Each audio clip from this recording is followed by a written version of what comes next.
Welcome to 100% marks. आज की इस क्लास में हम लोग डिस्कस करेंगे class 11th chemistry first chapter some basic concepts of chemistry.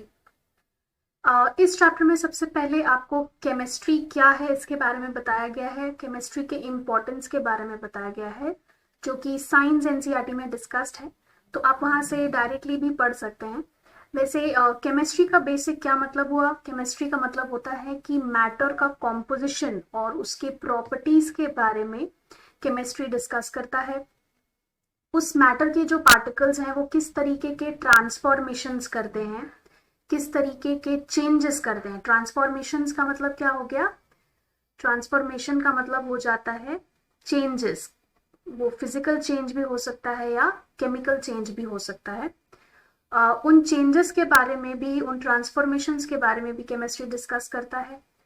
उन ट्रांसफॉर्मेशंस को करते टाइम कभी ऐसा हो सकता है कि एनर्जी चेंजेस हो, मतलब किसी एनर्जी को देने के बाद हो सकता है वो फिजिकल चेंज या केमिकल चेंज हो रहा हो। तो एनर्जी चेंजेस जो उस ट्रांसफॉर्मेशन के टाइम हो रहा है, उस एनर्जी चेंज को भी हम लोग केमिस्ट्री में डिस्कस करते हैं।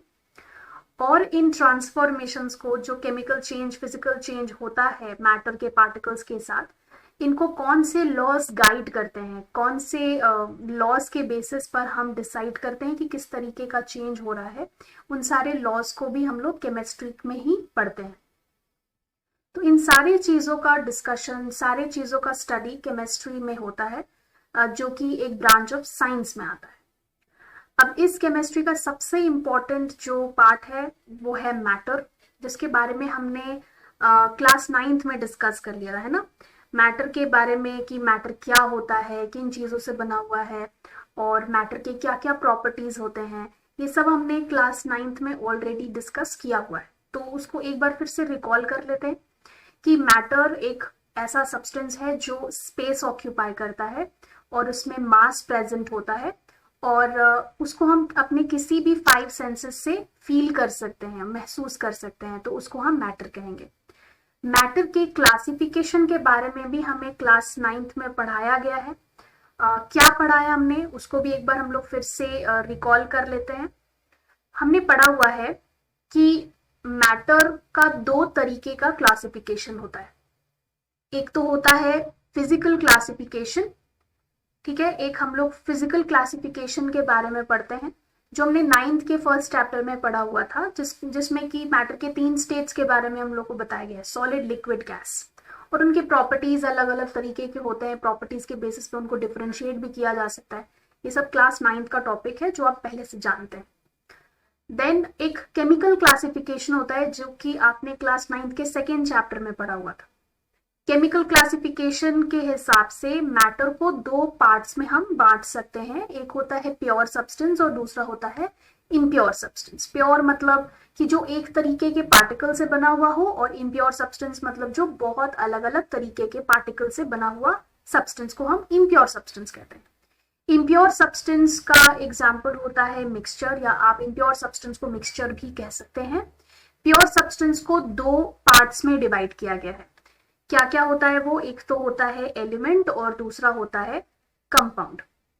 दोनों का हमने डेफिनेशन क्लास 9th में पढ़ा था, बट 11th में हम लोग एक अलग तरीके से एलिमेंट और कंपाउंड को पढ़ेंगे, जिसमें कि ये आपको बताया गया है कि एलिमेंट एक ऐसा सब्सटेंस है जिसमें कि सिर्फ एक तरीके का एटम प्रेजेंट होता है। वो सिर्फ एक तरीके के एटम से बना हुआ केमिकल सब्सटेंस है। और कंपाउंड क्या है? कंपाउंड में एक से ज्यादा तरीके के एटम्स प्रेजेंट होते हैं कंपाउंड में। तो 9th में हमने कुछ और डेफिनेशन पढ़ा है कि एलिमेंट एक ऐसा केमिकल सब्सटेंस है जिसको हम किसी भी फिजिकल या केमिकल मेथड से सिंपलर सब्सटेंसेस में ब्रेक नहीं कर सकते हैं। और कंपाउंड के बारे में हमने पढ़ा था कि कंपाउंड 2 एलिमेंट या 2 से ज्यादा एलिमेंट के केमिकल कॉम्बिनेशन से बनने वाला सब्सटेंस होता है। लेकिन इससे एक मच सिंपलर डेफिनेशन ये होगा कि एलिमेंट एक ऐसा केमिकल सब्सटेंस है जिसमें कि सिर्फ एक तरीके के एटम प्रेजेंट होते हैं, और कंपाउंड एक ऐसा केमिकल सब्सटेंस है जिसमें एक से ज्यादा तरीके के एटम्स प्रेजेंट होते हैं। ठीक है। इसके बाद जो डेफिनेशन होनी चाहिए एक एटम की और एक मॉलिक्यूल की, वो आप स्क्रीन पर देख सकते हैं कि एटम सबसे स्मॉलेस्ट पार्टिकल होता है किसका? एलिमेंट का सबसे स्मॉलेस्ट पार्टिकल होता है, जो कि अकेले एग्जिस्ट कर भी सकता है और नहीं भी कर सकता है। इसलिए यहां पर लिखा हुआ है क्या, मे और मे नॉट एग्जिस्ट इंडिपेंडेंटली, मतलब अकेले इंडिपेंडेंटली रह भी सकता है स्टेबल और नहीं भी रह सकता है स्टेबल। तो अलग अलग एग्जांपल्स जब हम लोग डील करेंगे तो हम लोग समझेंगे कि कौन से एटम्स होते हैं जो अकेले एग्जिस्ट कर पाते हैं और कौन से एटम्स ऐसे होते हैं जो अकेले एग्जिस्ट नहीं कर पाते। तो इसके बारे में हम लोग आगे जब एग्जांपल्स डील करेंगे तो समझेंगे वहां, ठीक है। मॉलिक्यूल में क्या बताया गया कि मॉलिक्यूल भी एक स्मॉलेस्ट पार्टिकल ही होता है, जो कि किसी एलिमेंट का स्मॉलेस्ट पार्टिकल हो सकता है या फिर किसी कंपाउंड का स्मॉलेस्ट पार्टिकल हो सकता है, जो हमेशा इंडिपेंडेंटली अकेले खुद के दम पर एग्जिस्ट कर पाता है। मतलब यहाँ पर मे और मे नॉट जैसा कोई एक सस्पिशियस केस नहीं है कि अकेले एग्जिस्ट करेगा या नहीं करेगा, कि एग्जाम्पल भी डिपेंड करेगा कि वो एग्जिस्ट करेगा या नहीं करेगा, ऐसा नहीं है। मॉलिक्यूल अगर हमने बोला तो मतलब वो इंडिपेंडेंटली एग्जिस्ट होने वाला एक स्मॉलेस्ट पार्टिकल है, और वो एलिमेंट का भी छोटा पार्टिकल हो सकता है या कंपाउंड का भी छोटा पार्टिकल हो सकता है। लेकिन जब हम एटम बोलते हैं तो एटम में आपको हमेशा याद रखना है कि कंपाउंड का छोटा पार्टिकल एटम नहीं होता है, एलिमेंट का छोटा पार्टिकल एटम होता है, और वो अकेले एग्जिस्ट कर भी सकता है, नहीं भी कर सकता है। अकेले तब एग्जिस्ट करेगा या नहीं अकेले तब एग्जिस्ट करेगा, वो उसके एलिमेंट पे डिपेंड करेगा कि हम कौन से एलिमेंट का बात कर रहे हैं, ठीक है।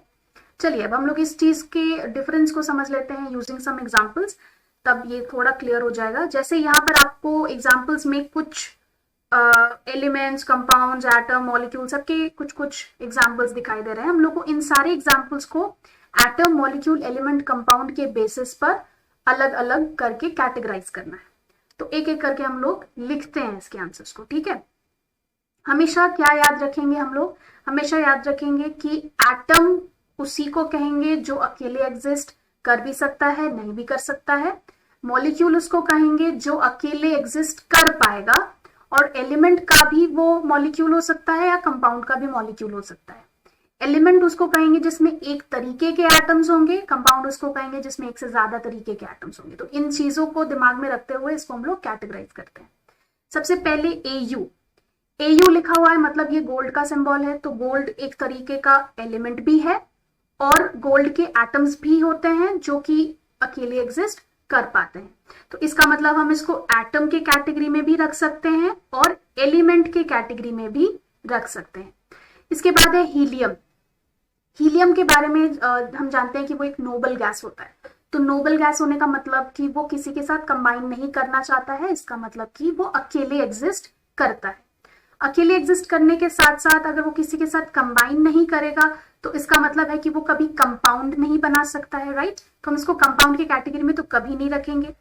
हीलियम सिर्फ He लिखा है तो वो एक एटम को रिप्रेजेंट करता है, और हीलियम सिंस अकेले एग्जिस्ट करता है तो वो एक मोनो एटॉमिक मॉलिक्यूल बना सकता है, ठीक है। मोनो एटॉमिक मॉलिक्यूल मतलब ऐसा मॉलिक्यूल जिसमें एक ही एटम प्रेजेंट हो, वो भी एक ही एलिमेंट का, ठीक है। तो हम इसको मॉलिक्यूल की कैटेगरी में भी रख सकते हैं, और एलिमेंट तो वो है ही, तो एलिमेंट के कैटेगरी में भी रखेंगे। सिमिलरली नेक्स्ट आपको दिख रहा है H। H जो है वो किसका सिंबल है, हाइड्रोजन का। हाइड्रोजन मतलब एक हाइड्रोजन एटम यहाँ पर लिखा हुआ है, तो हम उसको डेफिनेटली एटम के कैटेगरी में तो रखेंगे ही। नेक्स्ट बात यहाँ पे आता है कि क्या हम इसको मॉलिक्यूल के कैटेगरी में रख सकते हैं, तो मॉलिक्यूल के कैटेगरी में नहीं रखेंगे, क्योंकि मॉलिक्यूल इंडिपेंडेंटली एग्जिस्ट होने वाले सब्सटेंस को कहा जाता है। क्या हाइड्रोजन अकेले एग्जिस्ट कर पाएगा, सिर्फ H क्या अकेले एग्जिस्ट कर पाएगा, नहीं। हाइड्रोजन को हमेशा एक और हाइड्रोजन के साथ कंबाइन करके H2 बनाना पड़ता है। अगर यहाँ पर H2 होता तो हम उसको मॉलिक्यूल के कैटेगरी में जरूर रखते, ठीक है। लेकिन यहाँ पर H लिखा हुआ है सिर्फ, तो हम इसको मॉलिक्यूल में नहीं रखेंगे, सिर्फ इसको हम एलिमेंट में रखेंगे, क्योंकि ये एक तरीके का एलिमेंट हो गया। देन नेक्स्ट आपको दिख रहा है ऑक्सीजन, O2। O2 अकेले एग्जिस्ट डेफिनेटली कर पाता है, और उसमें एक से मतलब एक तरीके के एटम प्रेजेंट है, तो वो हम एलिमेंट के कैटेगरी में तो डेफिनेटली रखेंगे और उसको मॉलिक्यूल के कैटेगरी में रखेंगे, ठीक है। तो हम यहाँ पर इसको मॉलिक्यूल के कैटेगरी में रख देते हैं क्योंकि ये डाई एटॉमिक मॉलिक्यूल बनाता है, और एलिमेंट के कैटेगरी में भी रखेंगे क्योंकि इसमें एक तरीके के एटम्स, ठीक है, कंपाउंड में नहीं रखेंगे। देन इसके बाद आता है H2O। H2O यहाँ पर अगर हम बात करते हैं तो इसमें हाइड्रोजन भी है और ऑक्सीजन भी है। जब हम H2O लिखते हैं तो इसमें हाइड्रोजन भी आपको दिखेगा, ऑक्सीजन भी दिखेगा, दो अलग अलग तरीके के एलिमेंट के एटम्स कंबाइन करके H2O बना रहे हैं। तो इसको हम कहाँ कहाँ पर रख पाएंगे? कंपाउंड में तो डेफिनेटली रखेंगे, और ये अकेले एग्जिस्ट होता है तो इसका मतलब हम इसको मॉलिक्यूल में भी रख सकते हैं। उसी तरीके से CO2 को भी हम मॉलिक्यूल में रख सकते हैं क्योंकि वो अकेले एग्जिस्ट हो पाता है और अलग अलग तरीके के एटम से मिलकर बना है, तो इसलिए हम इसको कंपाउंड में रखेंगे। ठीक है, तो इस तरीके से जैसा आपने देखा कि किस तरीके से मैंने कैटेगराइज किया। अगर आपको कोई भी एग्जाम्पल दिखता है किसी भी क्वेश्चन में आप देखते हैं तो आपका सबसे पहला काम है पहचानना कि क्या क्वेश्चन एलिमेंट से रिलेटेड है, कंपाउंड से रिलेटेड है, उसमें एटम के बारे में बोला जा रहा है, मॉलिक्यूल के बारे में बोला जा रहा है। ये सबसे बेसिक चीज होती है पहचानने का, आइडेंटिफाई करने का कि सवाल किस चीज से रिलेटेड। ठीक है, तो इसका जो डिफरेंस है ये आपका बिल्कुल क्लियर होना चाहिए कि आप देखकर पहचान पाए कि कौन सा एलिमेंट है, कंपाउंड है, मॉलिक्यूल है या एटम। ओके, इसके बाद नेक्स्ट हम लोग को क्या जानना है इस चैप्टर में? नेक्स्ट हम लोग को जानना है about chemical formula. Chemical formula से रिलेटेड ऑलरेडी मेरे चैनल पे वीडियो है, आप उसको देख सकते हैं। एंड राइटिंग केमिकल रिएक्शंस जो हमने क्लास 10 में ऑलरेडी सीखा हुआ है। केमिकल रिएक्शंस, इक्वेशंस लिखना हमने क्लास 10th में सीखा था। कौन से चैप्टर में? Chapter number 1, first chapter, chemical reactions and equations. तो उससे रिलेटेड भी वीडियो मेरे चैनल पे है, आप उसको जाके भी देख सकते हैं। अगर आप क्लास 10th का या 9th का जो भी पोर्शन है अगर वो आप भूल चुके हैं या याद नहीं है या रिकॉल करना है तो रिवीजन के लिए आप मेरे चैनल पे वो सारे वीडियोस देख सकते हैं। बैलेंसिंग से भी रिलेटेड वहां पर मैंने समझाया हुआ है कैसे बैलेंस करना है, तो वो सारे वीडियोस ऑलरेडी अवेलेबल हैं। अभी हम लोग यहाँ 2 क्वेश्चन करेंगे जिससे कि थोड़ा हमारा रिकॉल हो जाएगा, थोड़ा रिवाइज हो जाएगा कि हमने प्रीवियस क्लासेस में क्या पढ़ा हुआ है। ठीक है, लेकिन अगर आपका प्रॉब्लम है केमिकल फॉर्मूला लिखने में, बैलेंसिंग में, रिएक्शंस लिखने में, तो आपको वो चीज पूरे तरीके से खुद को रिवाइज करके तैयार रखना है क्योंकि आगे चैप्टर्स में हम लोग पूरा केमिकल फॉर्मूला और रिएक्शंस लेकर ही बात करेंगे। तो वहां पर ये स्कोप नहीं रहेगा कि आप पहले रिएक्शन लिखना सीखें और उसके बाद आप क्वेश्चन पढ़ें और समझें क्या करना है। इसलिए ये सब प्री रिक्विजिट चीजें हैं जो आपको पहले से तैयार रखना है बिफोर स्टार्टिंग द चैप्टर। ठीक है, तो चलिए क्वेश्चन में क्या बोला जा रहा है। क्वेश्चन है potassium chlorate gives potassium chloride and oxygen upon heating. मतलब जो सेंटेंस है इस सेंटेंस को पढ़ के आपको इसके केमिकल फॉर्मूला को लिखना है और एक इक्वेशन फॉर्म करना है और फिर बैलेंस करना है।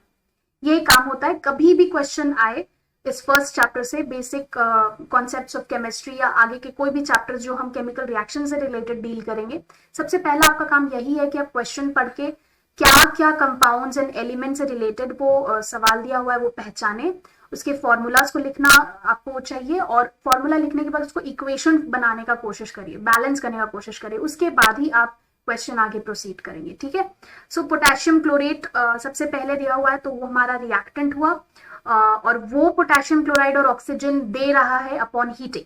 तो डेफिनेटली पोटेशियम क्लोरेट मेरा क्या है? रिएक्टेंट, और रिएक्टेंट को हम हमेशा कहाँ लिखते हैं? लेफ्ट हैंड साइड में लिखते हैं।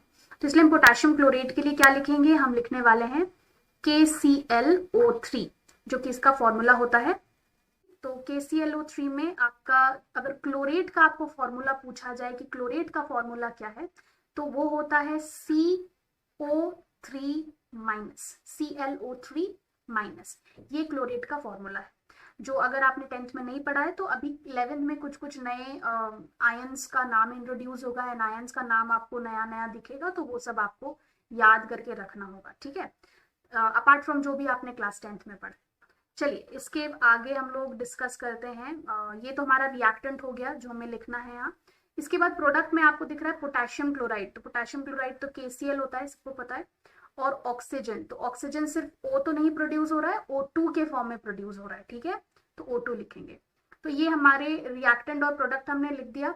अब यहाँ पर एक और चीज आपको दिख रही है क्या कि ये हो रहा है अपॉन हीटिंग, तो आपको एक एरो लगा के यहाँ पे रिप्रेजेंट करना है कि ये रिएक्शन हीट करने के वजह से हो रहा है। तो एरो के ऊपर हम ट्रायंगल सिंबल डालते हैं, डेल्टा सिंबल डालते हैं जो कि हीट रिप्रेजेंट करता है।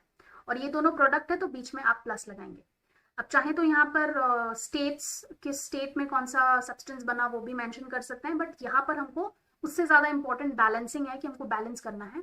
तो बैलेंस करने के लिए आप देख लीजिए कि कहाँ पर क्या क्या अनबैलेंस्ड है। KClO3 यहाँ पर 3 ऑक्सीजन, यहाँ पर 2 ऑक्सीजन। तो इसको सबसे पहले इवन नंबर्स में हम लोग को चेंज करना चाहिए। जो भी ऑड नंबर में दिया हुआ है उसको हमको कोशिश करना है इवन नंबर में चेंज करने के लिए। उसके लिए हम क्या करते हैं, हम लोग मल्टीप्लाई करते हैं कुछ छोटे छोटे मल्टीपल से या किसी छोटे नंबर से, प्राइम नंबर से हम लोग मल्टीप्लाई करने की कोशिश करते हैं ताकि पूरा जो इक्वेशन है वो इवन नंबर के फॉर्म में चेंज हो जाए।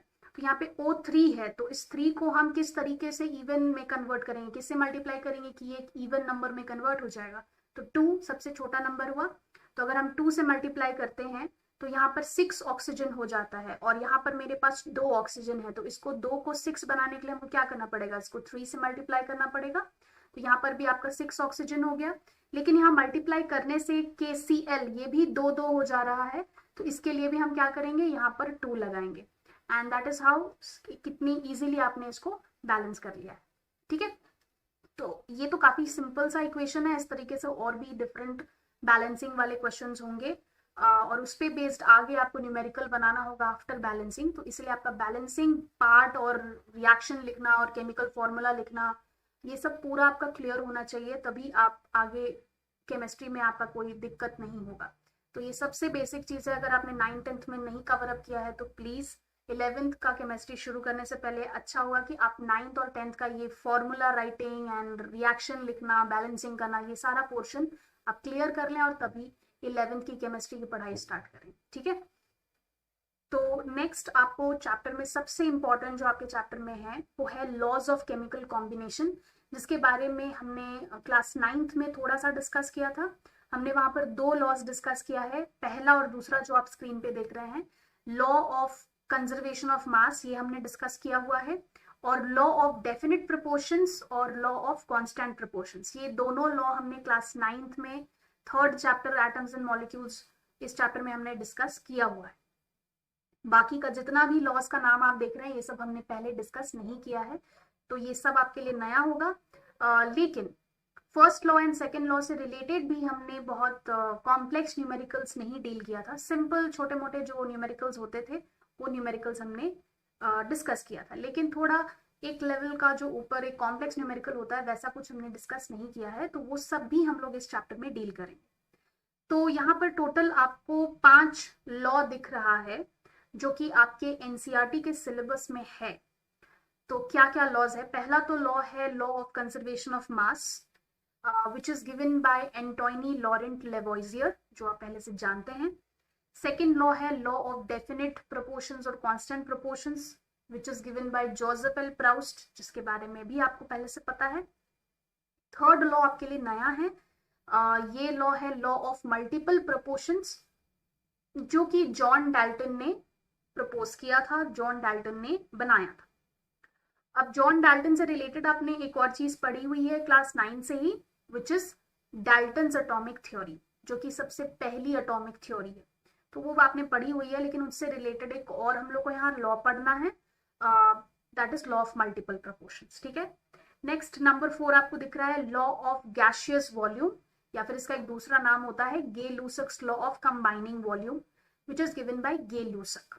ओके, एंड फिफ्थ लॉ है Avogadro's law, which is given by definitely Avogadro. अब यहाँ पर एक स्टार मार्क करके आपको एक और लॉ दिख रहा है, लॉ ऑफ रेसिप्रोकल प्रोपोर्शंस, या जिसका दूसरा नाम होता है law of equivalent proportions. This law is given by J Richter. अब ये जो लॉ है, मैंने इसको स्टार मार्क क्यों किया है, क्योंकि ये NCERT में मेंशन्ड नहीं है, लेकिन फिर भी ये किसी रेफरेंस बुक में आपको दिख जाएगा, जो NCERT से एक अलग हट के बुक होती हैं, उन सारे बुक्स में आपको ये दिखेगा, रेसिप्रोकल प्रोपोर्शंस। अब ये रेसिप्रोकल प्रोपोर्शन NCERT के सिलेबस में नहीं आता है, मतलब आपका जो बोर्ड एग्जाम होगा या आप जो भी स्कूल वाला एग्जाम अगर आप लेते हैं, जो स्कूल बेस्ड एग्जाम होता है, उसमें ये इस लॉ से रिलेटेड आपको कुछ नहीं पूछा जाएगा। लेकिन अगर आप किसी कॉम्पिटिटिव एग्जाम के लिए प्रिपरेशन कर रहे हैं तो ये लॉ फिर उसके सिलेबस में इंक्लूडेड होता है। तो दोनों चीजें ही एक साथ हम लोग डील कर रहे हैं। तो इफ अगर आप कंपटीशन वाले चीज के लिए इंटरेस्टेड है तो ये वाला लॉ जरूर पढ़िएगा, और अगर आपको सिर्फ स्कूल बेस्ड एग्जाम से मतलब है तो फिर ये 5 जो लॉ मैंने नंबर किया हुआ है जो कि NCERT में मेंशन्ड है, सिर्फ इसको फोकस करिएगा। ठीक है, तो इन सारे लॉज के बारे में हम लोग अगले वीडियो में डिस्कस करेंगे वन बाय वन। एंड इन लॉज को कंप्लीट करते ही एक नया टॉपिक हम लोग स्टार्ट करेंगे which is significant figures and rounding off rules. और जो मोल कॉन्सेप्ट के बारे में आपने क्लास 9th में पढ़ा है उसको और डिटेल में हम लोग को यहाँ पर पढ़ना है।